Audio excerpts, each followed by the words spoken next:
да кажем не на терора в България. Искаме си нашата родина. Нашата България. Не на тези мафиози. Вън от мафиотското правителство. Оставка! Оставка! Оставка! Оставка! Оставка! Оставка! Оставка!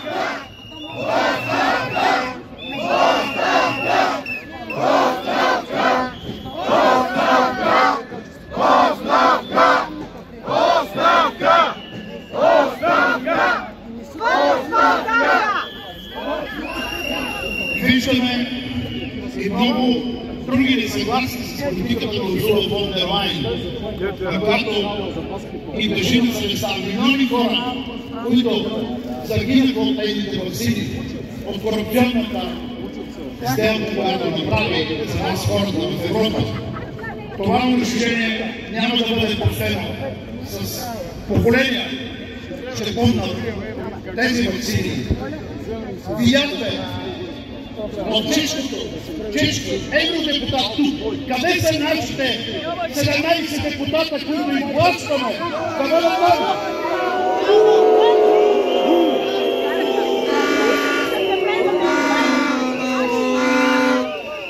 Къде са нашите депутати? Ние сме тук. Хиляди! Къде са? Къде са? Къде са? Къде са? Къде са? Къде са? Ще им кажем едно. Със секретарите хубави, извадени по ваш вкус. Това и завършат работа. Какво направихте за моята България? Ние даваме 1 милиард на Европа.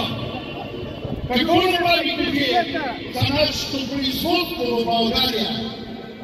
Няма производство. Няма кой да плаща данъци. Ние няма да може да получаваме и пенсии утрешния ден, защото няма кой да работи. Приятели, какво сме тук? Хиляди! Никой не очакваше в България, че ще дойдат с коли, кой както може, до цяла Европа, за да можем да кажем не на този терен. Искаме специално тук да предадем на Урсула фон дер Лайен мотиката, тази мотика. Урсула, за това защото тя погуби българското земеделие, нашия вид, българския туризъм, производство. Урсула, вън!